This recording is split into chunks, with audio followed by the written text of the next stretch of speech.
And welcome to another episode of Counseling Stars. This is one of our Constellation features. We are super grateful to have Dr. Shannon Hodges here. Hello, Dr. Hodges. He is actually the Hello. author of our textbook that we're reading for Practicum and Internship. So please get that if you want, but we're going to be talking a little bit about practicum and internship and site selection, different aspects of it.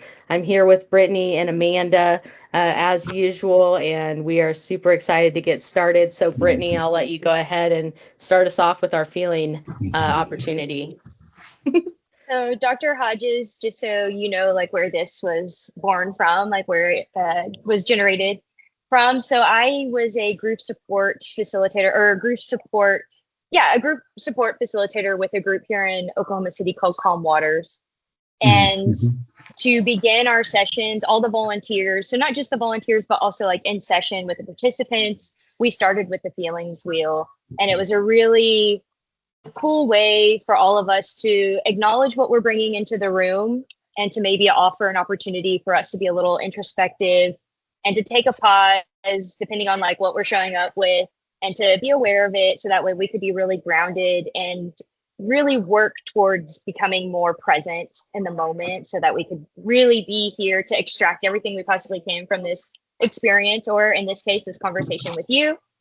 And so I'm going to go ahead and start with my Okay. feeling and then we will popcorn around. But my feeling today is like, I don't know, excited, curious, joyful. I mean, I have been looking forward to this conversation for a long time because reading your textbook, you share a lot of anecdotes, personal anecdotes from your experiences from working overseas, particularly in Australia and working with the Aboriginal and Indigenous people there, which is a shared experience of my own that I have never really had a chance to read, like to like have reciprocity in that. So that was so cool for me. And so I'm very excited to have the opportunity to just like glean, even through osmosis, some wisdom from you. I'm so excited to hear it.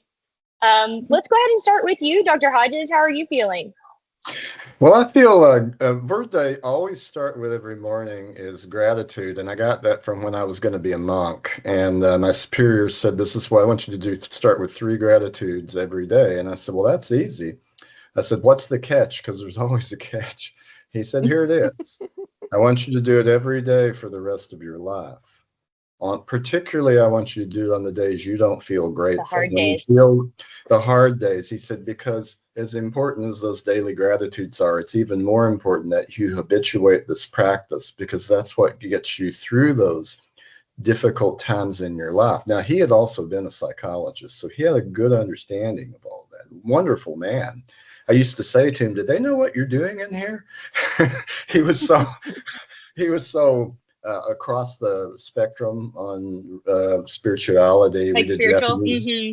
yeah, the multi-spiritual Japanese and meditation, all that. So wonderful. So I always Mm. start with gratitude. I'm also excited and honored to be here, and I hope and I know this will go well. It's really fun to talk with students and at whatever stage. And I'm flattered that you're actually reading the textbook and enjoying it and finding some value in that. Well, my word was So actually going to be grateful as well. And I love Uh, that you point out how that daily practice of gratitude can create that mhm, resilience. I love that so mhm, much. But I'm very grateful for you to be here. And we had another recording. I'm just so grateful for the people showing up and mhm. willing to chat with us. So thank you very much, Dr. Hodges. Sure. Yeah, for me, it's going to be elated. I think I'm like up here right now. I'm very, very, very happy. I'm excited about this. I'm stoked about our previous episode we just recorded, but just in Ah, general, good. yeah, just in general, I'm feeling really good. I'm excited for Mhm. this and I'm ready to get started. And so I want to start, Dr. Hodges, just what are some key factors? Your book is about practicum and internship, so I feel like Mhm. starting at the beginning makes Okay. sense. Mhm. What are some key factors that we could consider when Mhm. selecting a practicum site? Yeah, first thing is you're going to need to be flexible. And I've had a long history as a doctoral student in helping with that and postdoc and many years teaching, 35 years, 36 years. I forget, I'm losing track. But number one is you're one of my Aussie students was just complaining to me yesterday about, and one of my best students, I said, look, be flexible, because understand this, it does not mean you do that for the rest of your life. So keep that flexibility. Now listen, be hopeful, go for your top pick, but just be aware that even if you don't get it, it doesn't mean you can't get it later. It doesn't mean you can't go into that line of work. So that flexibility is real key. Keep an open mindset about that. When you go to talk and interview with that agency in whatever venue that happens, one-on-one or a group, make sure you research what that agency does. Who are the populations that they serve? Is there a particular approach they use? How much group counseling is done versus individual counseling? How much telehealth is done? Find out as much as you can, which means go online. Because here's what drives me crazy, since you brought this up. When I used to interview people for jobs, it was shocking. Sometimes they knew nothing about our clinic or the agency or our unit, or you could tell they hadn't done anything. And it's like, this is a turnoff, so be prepared, be open, be flexible, be prepared, be your best self, and be yourself, but work to be your best self in that moment. Be very grounded, etc. So those are some just right off the cuff. There's a whole bunch of others, but those are some of the biggest. And when we're interviewing, or even just like you're saying, like kind of reviewing the sites, accreditation, what type of services they're using, and all of that, what are some red flags or green flags, you can take it either way, that you would want us to look for when we're reviewing and interviewing a potential site? Hey, I want you to route on green flags at some point. I think that would be really wise, or you could do trainings in that. So just an FYI. So let me give you some. Now, when I use a stop sign, a stoplight thing, motif my wife got me using for my well-being training. But anyway, here's some green/red flags. Number one, now I'm going to say this because I'm a very intuitive person. I pick up on vibes, and it's hard to get that across. But I know that some of what we do is unconscious. We unconsciously pick up on the vibe around, and some of it is I know this.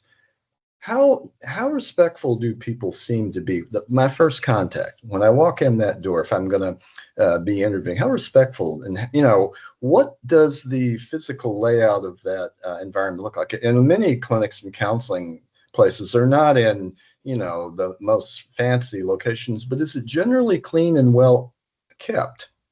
Because I had a boss one time, even though we had this old basic building, he always wanted it to be clean. He always, if anything broke, he always wanted it fixed. He wanted the parking lot free of trash. And I thought he's got the right idea. All right. So what's the physical structure? Number two, what's your impression of the person or persons who are interviewing you? Do they seem generally interested in you and respectful in who you are in your training? How well do you match up? When you ask questions, do they seem to have well thought out answers? If they don't, that ought to be a red or green flag to you as well. Some other things is that you want to do a little bit of research and find out all the information if you can, from people who have been interns there previously. What do they say about the supervision? Because we know supervision can vary. There are good clinicians who are not good supervisors. There are excellent counselor educators who are not good supervisors. And then there are those people. I had one student.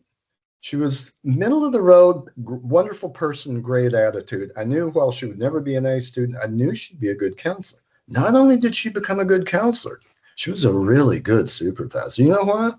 She was patient, grounded, and I never saw the woman shook up. Never.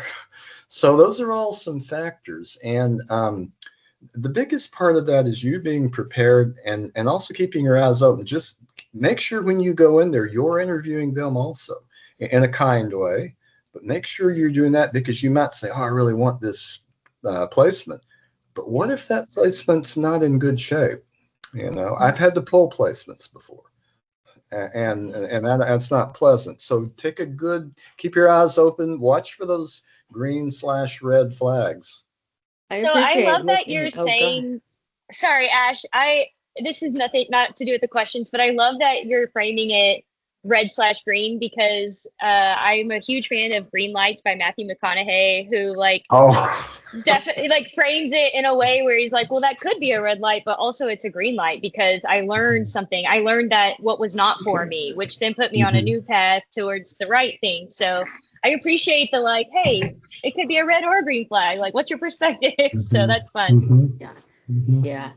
I also like that kind of reciprocity, right? Like we are going into it interviewing for this role and for this practicum placement, but at the same time, like there are certain things that we are looking for as well in that placement. So I'm thankful that you did mention that. When we're preparing for our interview with a practicum, what are some things or what kinds of questions should we be looking for to answer during that okay. interview?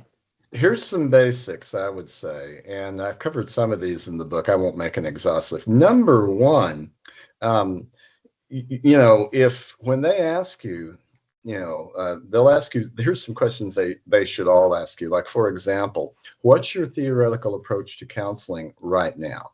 And you might say, now, most students, even in programs, it's not always realistic that they have one. They might say, well, right now, I'm more inclined, a lot of them will start out saying I'm more inclined toward person-centered or whatnot. I know I've noticed that in the States and Australia. Some will say, well, it's more Gestalt or whatnot. And I've even had some say, well, it's more Gestalt, but I'm actually kind of interested in CBT or something because it's so efficacious. And so be able to talk. And even if you don't have one, just let them know. Also, I'm interested in learning. If my supervisor has a different approach, I'm interested and open to learning about that also. Let them know that.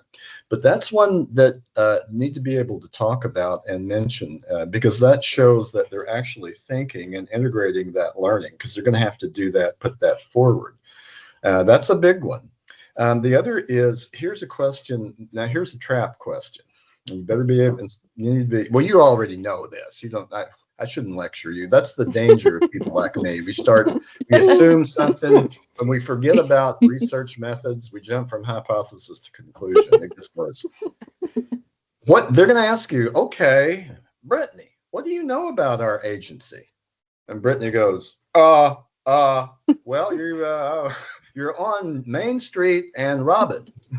I don't know. I've had a supervisor, one of my students, I thought we had well prepared her, and one of our graduates actually, she said, Shannon, she said all she knew was our location.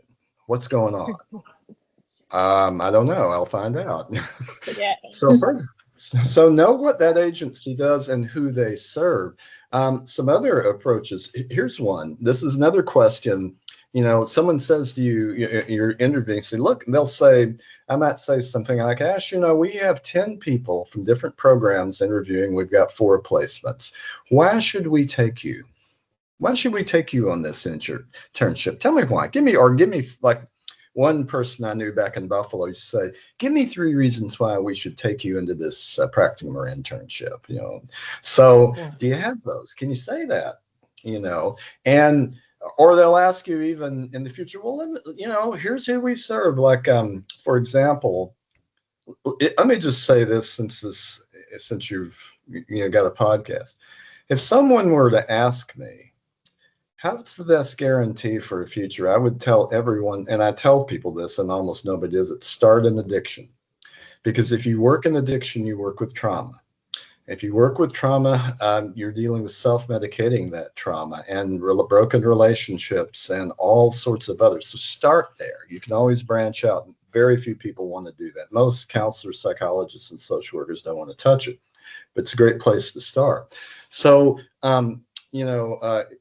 so if you take an interview there, someone says, well, this is a tough place to be here, inpatient or outpatient addictions. Why should we take you on? And I'd say for an answer like that is you like the challenge and you know how important that addiction is linked to so many other issues, trauma, domestic violence, self-medication, suicidality, and all these ongoing health issues, et cetera, et cetera. So be able to have those linkages. Basically, make a list of potential questions, just like you would for an interview, and have some potential answers. Now, one more thing. This is my pet peeve. I can see Amanda's about to laugh. When somebody asks you, what is it about you that what's something you need to work on? And everybody tells me I'm hard on myself. Find a more honest and answer, because that everybody, I don't throw anybody out because they've all been coached. Find a more, authentic answer than that. Something that's I was asked that. Yeah. I care too much. That's mine. I care too much. I'm like, I know I was asked it, but I have no idea what I responded. I'm sure in that moment it was probably what you just said. Well, here's the most honest answer I was ever given. I was interviewing a student for our program back at Niagara University, and it was a Canadian student. Young woman, really smart, top. She was a University of Toronto graduate, which is kind of like the Harvard of Canada, a really good university. And she looked at me, this young woman, young Canadian, very nice. The Canadians, we'd get such, all but one. But anyway, she looked at me and she said, "You know something?" She said, "I'm 22 years old and I don't really know how to answer that question." That's the most honest thing. She said, maybe one thing I need to do is maybe I need to learn how to answer that question in a way that's genuine. I was stunned. I thought it was the best answer and most honest and most real I'd ever had. And I said, I even told her that. So I think that's the best answer I've had in any venue. So then she said, "So do I get in?" I said, "Absolutely." Nice. That's awesome. That's awesome.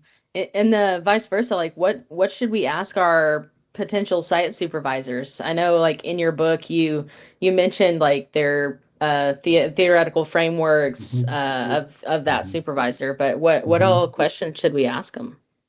I would ask them questions like, what's a typical, or when you might ask them, what's a if there is any such thing as a typical day in a mental health facility. Typical day probably tends to be pretty chaotic in many of them. Having been there, that's part and parcel of what goes on there. I think the other thing is I would ask about the person's philosophy of supervision. How's that done? How's that carried out?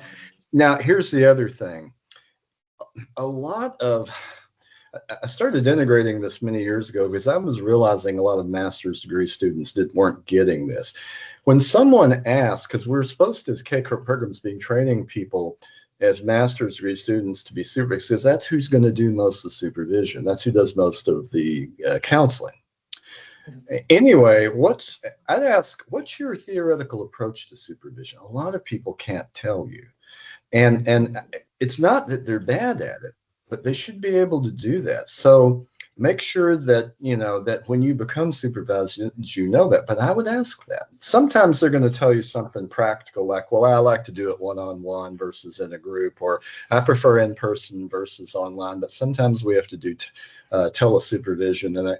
But I would want to ask that. Okay. The other thing I would want to ask is, if I were to be accepted on this placement, what would your expectations of me be? Now, they should have a printed list and a contract, but I'd want to hear them articulate some of that, because it's often what's not on the list. Yeah.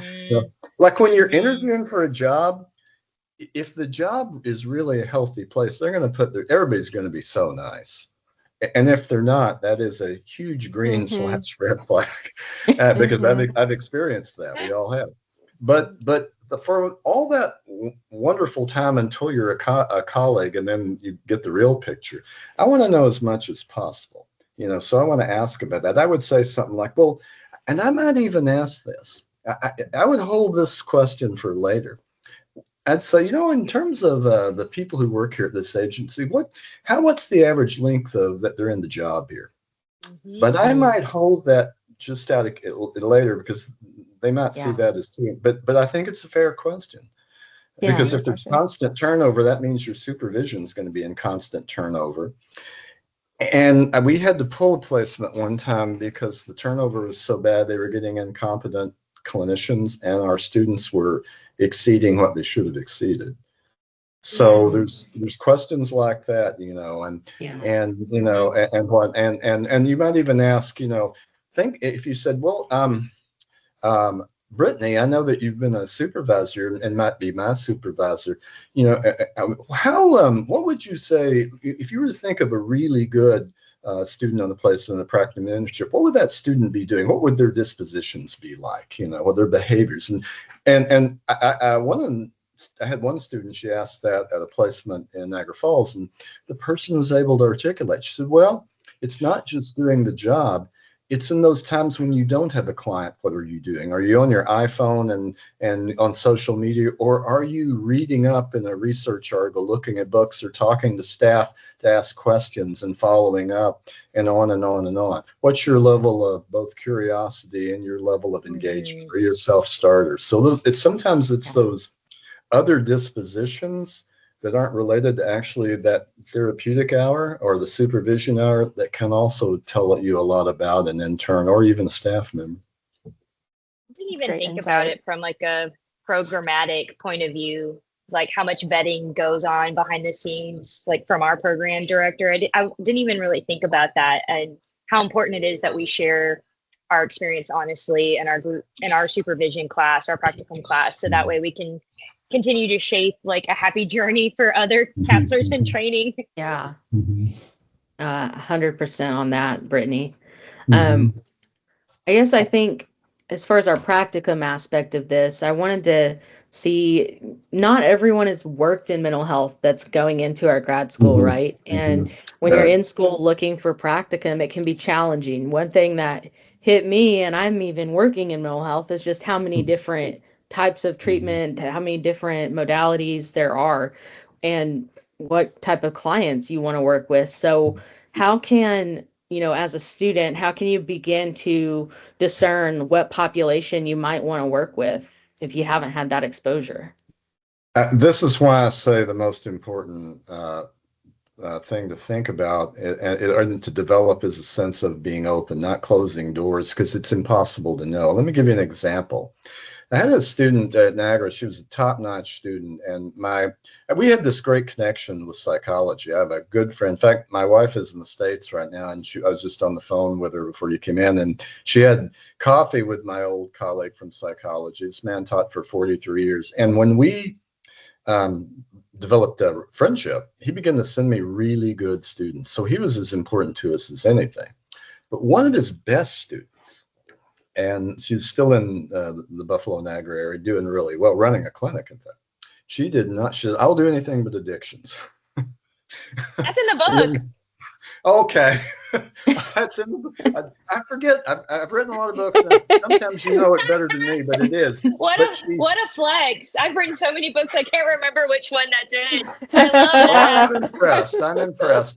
And a little bit chagrined that I'm forgetting. It kind of reminds me of talking with Jerry Corey, and he said, "Oh, is that in one of my books?" And I said, "Yeah."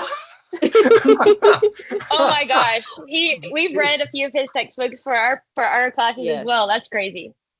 Well, anyway, this woman, you know the story, some of you, but just in case you've forgotten, she would do anything but addictions. But her first two placements fell through because they were so competitive, and she was really good. And I know because she interviews, and she finally said to our placement coordinator, "So okay, I'll take it, but I'm only doing it for 1 year." And in our 3-year program, they had to stay on a placement for a year if it was their first year of placement. All right.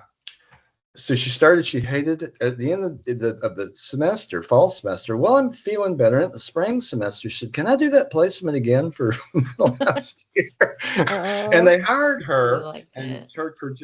And I said, said to her, I won't mention her name. I said, "What changed for you?" And she said, "Well, I had a good supervisor. One, that's as much of it. And number two," she said, she was funny. She said, "You were really right this time about what you told us around remaining open and really keeping that don't know self, as they say in Buddhism.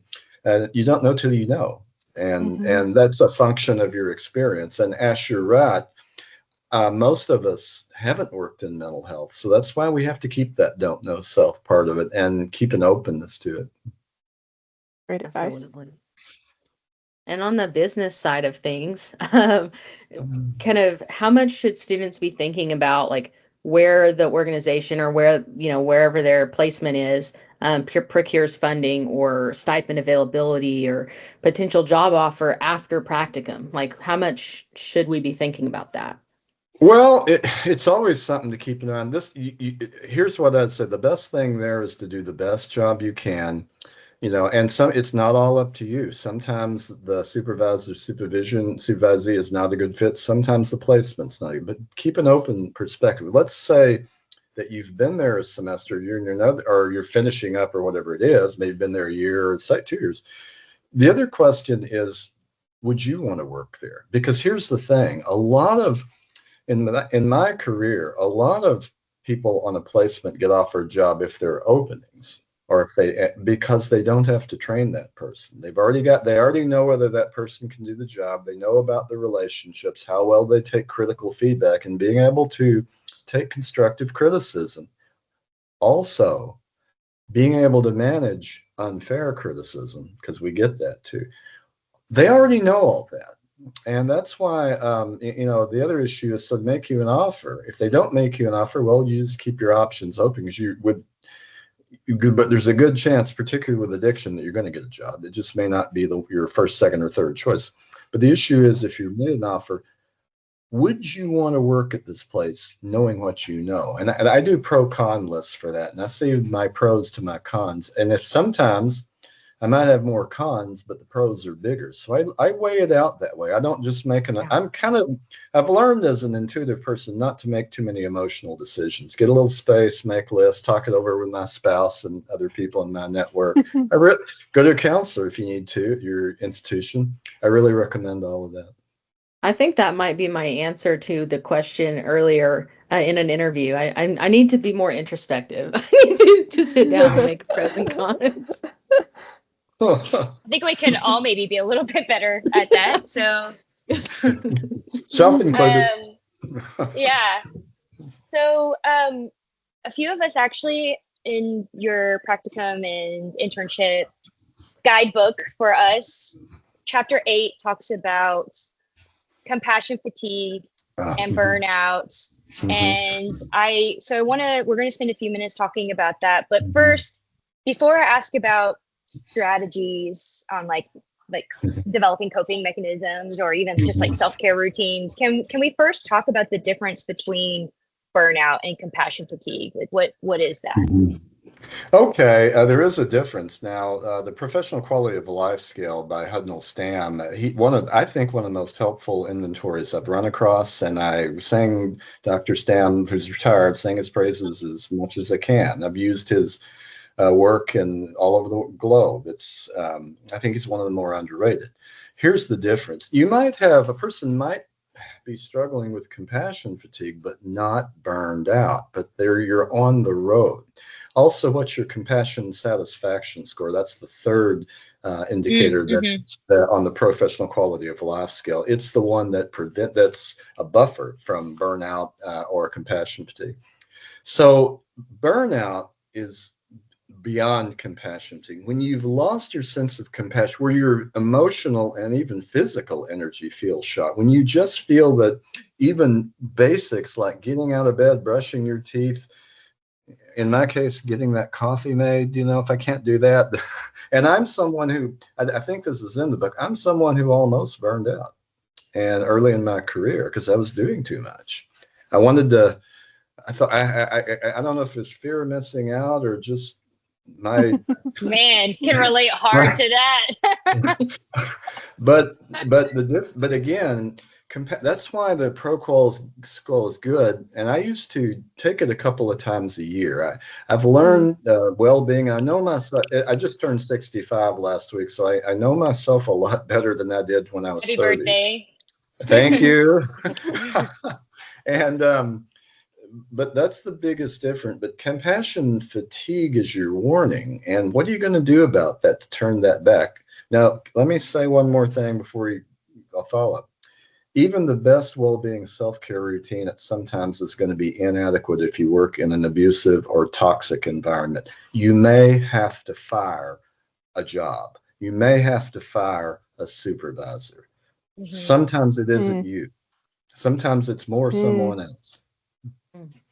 That's a really good Thanks for perspective. saying I that. didn't think about Yeah, That resonated. yeah.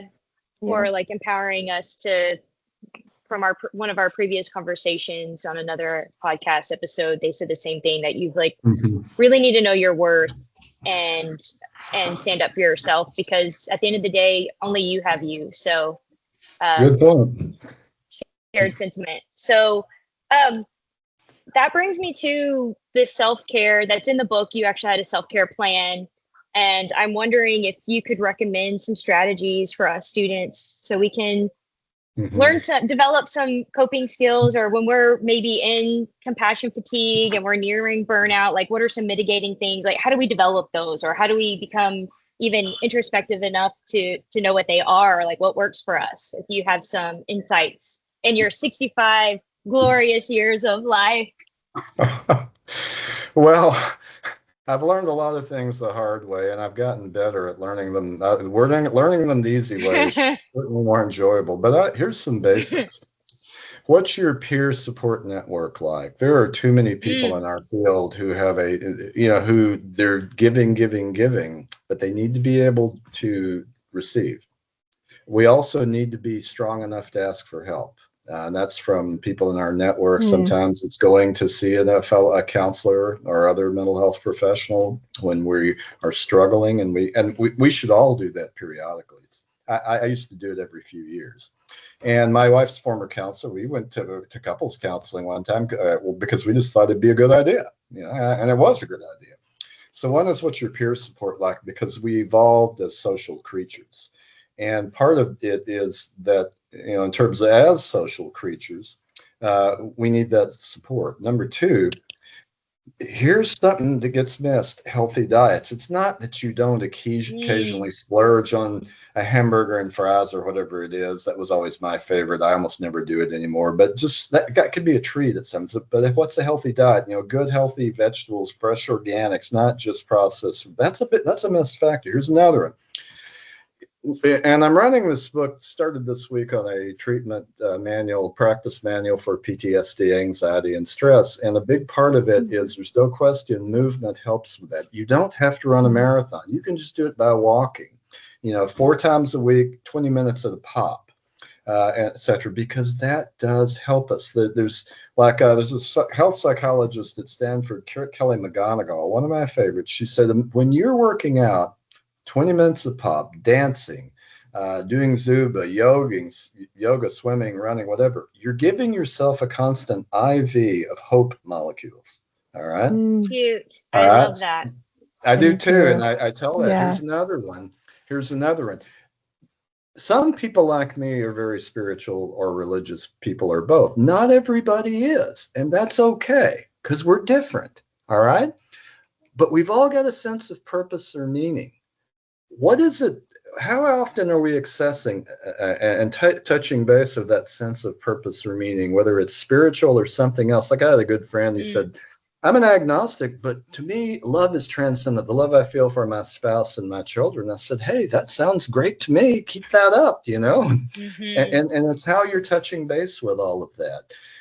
So it's not any 1, 2, or 3 things. A good well-being overall plan is a handful. I usually talk about 5 or 6, basics in my trainings, but that's not exhaustive. Myra Sweeney and Whitmer, they have that wheel of wellness. You can look at all those different dimensions that they did with their research in that, and that's a very good model to follow. So then, given your experience in the field, you've alluded to your spirituality. So I'm definitely sitting over here making some assumptions about how you take care of your own mental health and stay grounded in the work. But I would love to hear from you. Well, I'll tell you what works for me. Now, remember what I tell people. I had a training here at the university here in Sunshine Coast, and people asked me, and someone said, I've heard periodically, I do hear someone said, I want to be like you. And I said, that's very kind and flattering, but I don't want you to do that. I don't want you to be like me, because you're not me. I want you to be who you are and really learn and embrace that. Because we were talking about, and actually it was young indigenous woman. I said, I want you to be who you are. I want you to embrace that. So here's the thing. Yes, I'm a spiritual person. Yes, I'm a religious person. I'm a Christian, but I am not narrow. I do not think there is any one way. There are many, as famous Muhammad Ali once said, he said it better than anybody. Many rivers, one source. All right, but many different variations. So every day I meditate. Every morning I gratitude. Then I do my workout. Then I do my touching tapping points, which I use in trauma treatment. Then I do my VU breathing, which these are all for vagus nerve. Then I do my prayers. And my prayers are not give me this, give me that, other than help me be more open to criticism. Help me help me be more wise. Help me, be a more compassionate person. And I struggle, and I have this ungrounding. And my wife, who is Jewish, we do very different, but our values are similar. We each week we have what we call a mini, where she'll talk for 30 minutes, and I just fully attend. It's not counseling. I call it, I call it listening partnerships. Then we switch roles. I But love all that. of that is part of my spiritual approach. And again, what's important is not that you follow my approach, but you find what's meaningful to you. Because what's meaningful to me spiritually and existentially may not be healthy for you. It may not. So I just want to encourage, in whatever fits your value system and whatever is compatible and healthy for you. That's what's important. It's the most beautiful way to say that, and to invite people listening to the podcast to just pause and have a moment to think about what that is for you, because there are so many different dimensions. We're so multitudinous. And Mhm. yeah, I just love you holding space for us to be insightful and curious about what that could look like for each individual. And so we want to move now into learning more about your global work. I know that you've Okay. worked in South Africa and Mhm. definitely in Australia and regional and Mhm. remote areas of Australia. Mhm. And for those who are listening, Australia's eh, native indigenous population are Aboriginal people. And so we just want to know if you could, as openly as you feel comfortable, share with Mhm. us about your experience of working with the indigenous populations and what drew you to that Mhm. work. When I was a child, my grandparents raising us, couldn't travel. They didn't even have a car. And my grandparents were amazing people. They weren't perfect. I loved them. We had conflicts. It was human. But my aunt and uncle was a scientist, aunt and uncle. I lived with them in Texas, part in the summers, and worked. They would give us a subscription to the National Geographic every year, and that really was how I traveled. That and other reading. But early on, there was a cover story on Outback Australia, and I was in like second grade, and I never lost my fascination. It talked about the First Nations peoples, because they're all like the states. There are many tribes, about 300, and that they might be the oldest set of cultures in the world. Now, there's argument about that in Mesopotamia and China, but regardless, they're way up there and whatnot. So that stimulated a long-term desire. And then my wife, when we got married, I'd hardly traveled outside the country, but she'd been all over the world, and she had lived in New Zealand, been in Australia, lived in the Middle East and other places. We began to do that, and I went on a teaching sabbat. We went on first on a visit, then I went on a teaching sabbatical in Western Australia, and then one in Canberra, the capital. But the most significantly, 2013 in my summer, U.S. summer, I spent 2 months going into remote indigenous schools and communities with a friend here, woman who became a friend, a remote school counselor and psychologist. And then later did another one, and I've done something similar in South African orphanages and that kind of thing. But the interest was I wanted to be more international. I wanted to go and meet people of very different cultures, because that was an interest of mine. I knew I needed to go in with cultural humility, because what do I know? I mean, I was being told, I remember when I first came here, even though I'd done other work overseas, I hadn't done extended work. And I remember being told by a white Australian, don't be surprised if no one wants to talk to you. Oh, okay. I didn't find that to be the case. They wanted to check me out. And sometimes, and I would often get told by a teacher or an elder, now, if you want people to talk to you, go watch the footy match or hang out, you know, be open, look like someone who's interested without, proselytizing or anything, which I would never do.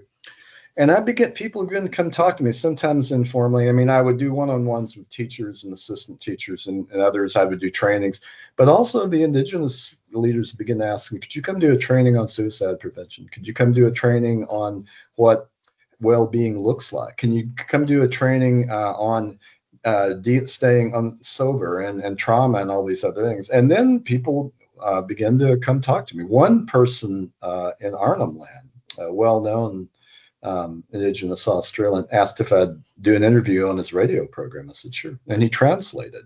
So he said, this bloke here, he said, this bloke here is going to be here a couple of weeks in our remote community. He's working at school in the morning, but in the afternoon, he'll be at the community building.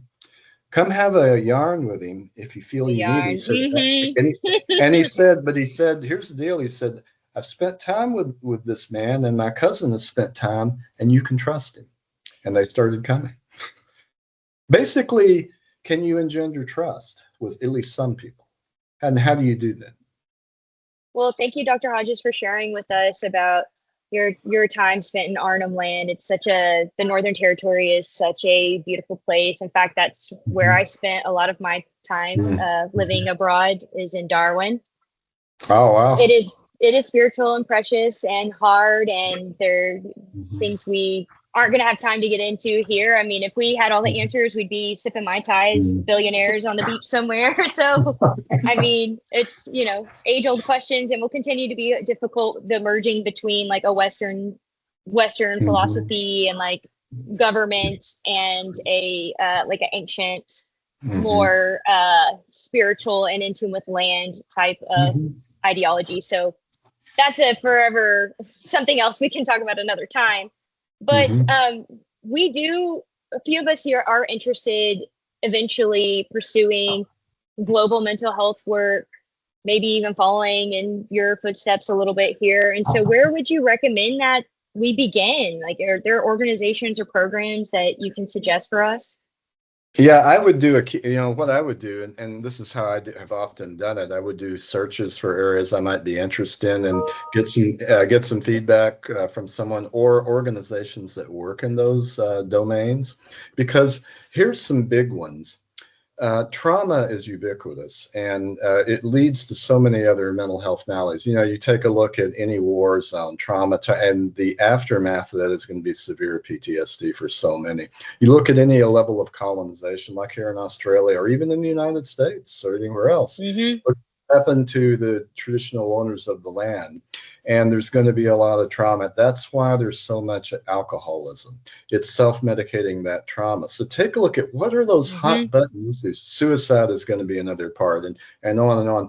So who are the organizations, the NGOs, as we talk about internationally, who do that kind of work, and making yourself available for that kind of work? I would say also being trained in approaches to trauma, efficacious trauma approaches, and how you do that, and being able to work across the board as a consultant, as a trainer, and be able to, and that's why, again, that's why I say to students and programs, spend some time in addiction treatment, because you're going to have to do all of those. It's the hardest type of treatment, because so much is embedded in that addiction, so much sexual and physical and emotional trauma and war zone trauma and first responder trauma and colonization trauma and poverty, and just on and on and on.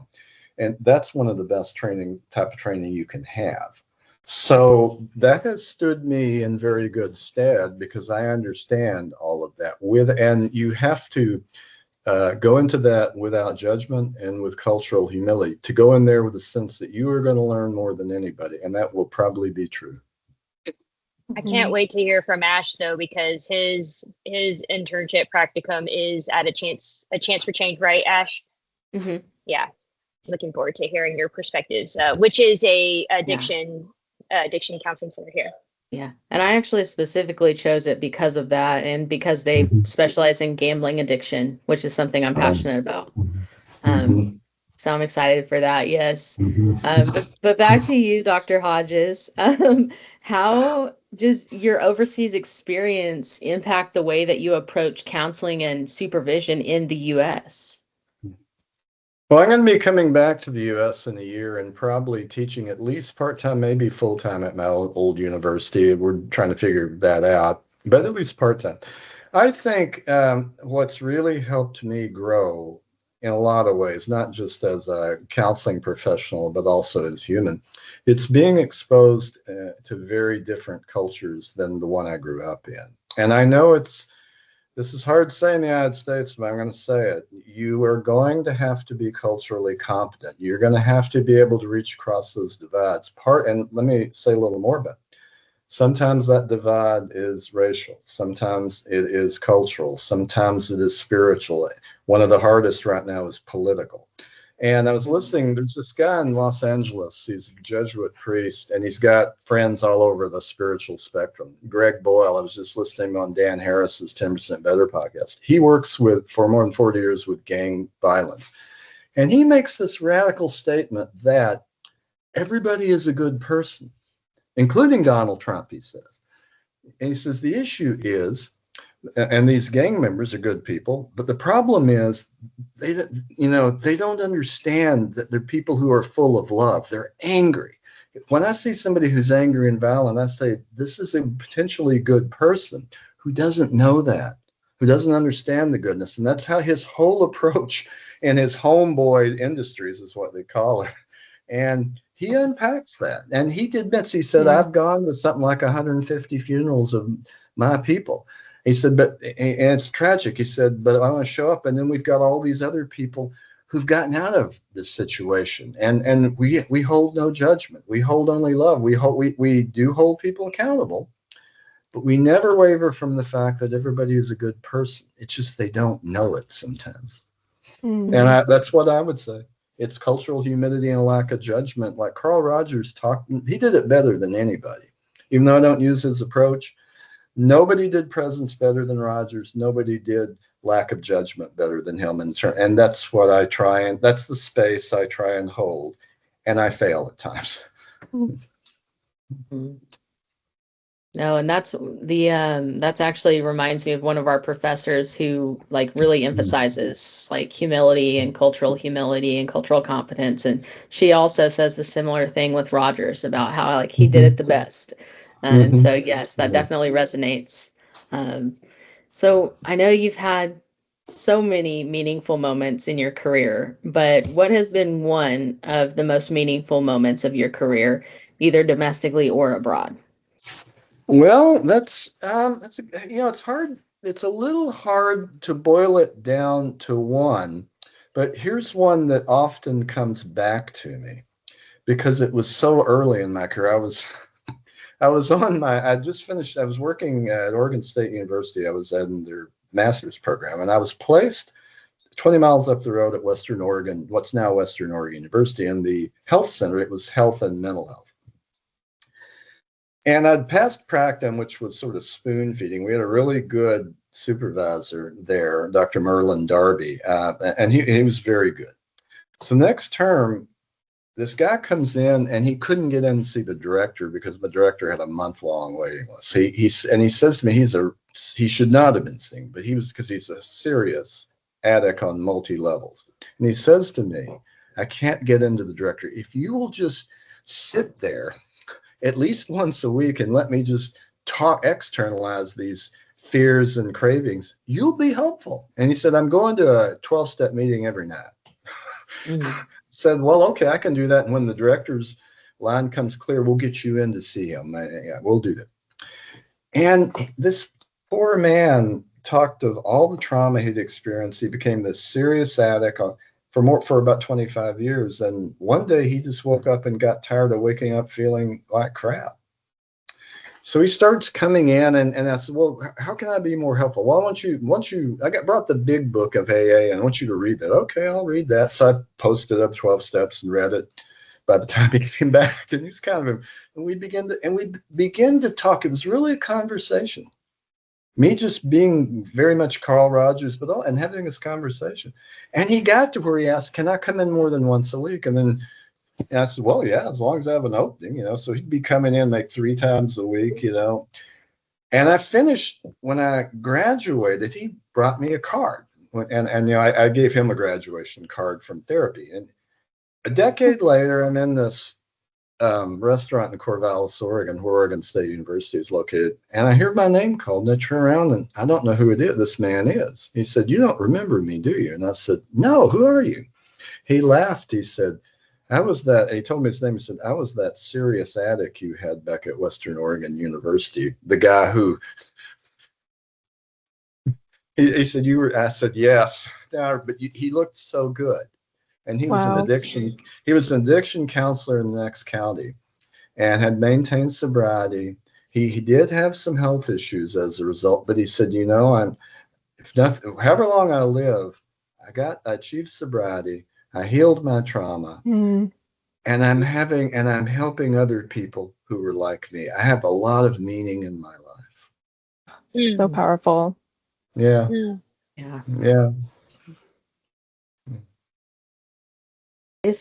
I have to know, like, what excites you the most about the next generation of counselors entering the field?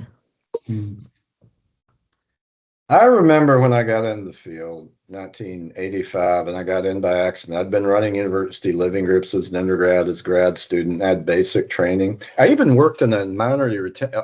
I'm a white fella, but I was the only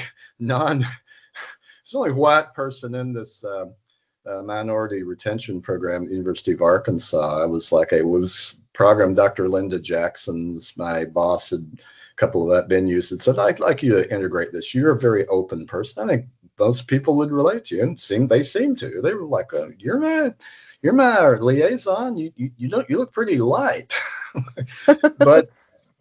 But I remember getting in, taking a counseling class that was for non-majors, just at the last moment in winter term 1985. Did really well. The professor said, come into the counseling program. And it changed my life. And I remember when I got into the program, counseling was the smallest of the mental health professions. We are now the largest, by a couple 100,000 over social work.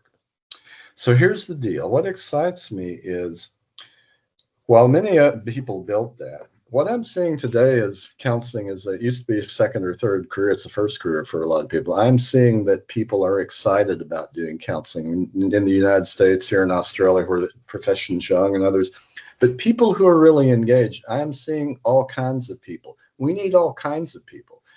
We need across the sexual spectrum, across the ethnic and cultural spectrum, the gender spectrum, and on all that. We need all kinds of people. And what excites me is we need more of them. We're starting to get more, better than it was when I got into the field. So the broadening of that field, the strengthening of that field, and I think young people, of which most people are young compared to me now. But when I look at the three of you, I see these really excited people who are very serious about making the mark with the profession and being of actual help. That excites me. That always excites me. Well, we want to take a little bit of your advice and implement it right here, right now on the call. And you have kind of alluded to some of the theoretical frameworks that you don't subscribe to. And so I am really curious. I think Amanda and Ash are also, we want to know, what is your theoretical framework and how you approach working with clients? I mean, you told us we could ask the questions, and here we are asking the tough questions. I had to ask it. All right. Well, I was impressed when you got the questions. I thought, boy, I hope I can answer these. Sometimes the most honest answer sometimes I would really be impressed when somebody would think for a second and say, I just don't know. I'd need to. And actually, I was impressed with that. But here's what I'd say. It's gotten harder to explain. I almost dread this question. So here's what I do. I call it mindfulness-based cognitive therapy, but which involves, like my new book, Taming the Lizard Brain, a mind, body, breath, and spirit approach to trauma, anxiety, and everyday stress. So here's the deal. part of it is talk therapy and changing thinking errors and setting goals and challenging ourselves and evaluating on a regular basis our mood and how to improve all those standard cognitive and CBT things. And, Albert Ellis, Aaron Beck, Judy Beck, whatever, Don Mack, you can keep going. But that's not enough. How do we deal with the body? Well, the vagus nerve, the tapping, or the touching, what I do, the vagus nerve breathing, also exercise is a big part of it. You don't have to be a triathlete or anything, just basics. It involves that. It also involves, how we breathe and how we do that. Box breathing to stop panic attacks, but also meditative breathing or just relaxed breathing, just to center and calm ourselves, even if it's only for 5 minutes, okay? All of that is part of it. I also am a great believer in what brings purpose to your life. Let's do more of that. Like solution focus, find out what works and do more of it. Well, in this case, what really is the big purpose in life? And people will say, I don't know. And I'll say, fair enough. Let's start exploring. The other thing is, and this is a problem for men more than women. I have never had a female client 25 years anywhere, got consulted, etc., say they had no friend. I have never experienced that with a female. Now, they might say I don't have many and they might not be healthy. But I've had so many men in my various offices say, you're the only person I can talk to. Well, that's not enough. We gotta help them.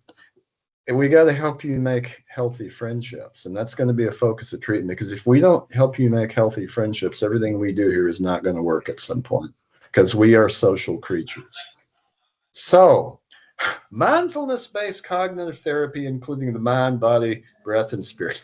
Love that. And a shameless plug for your new book. I can't wait to read it. Thanks for mentioning that too. Yeah, shameless self-promotion. Love it. Guilty. We'll definitely have to check it out, Dr. Hodges. So if it's anything like your previous books, I'm sure it's going to be amazing. And so we really appreciate you being here today.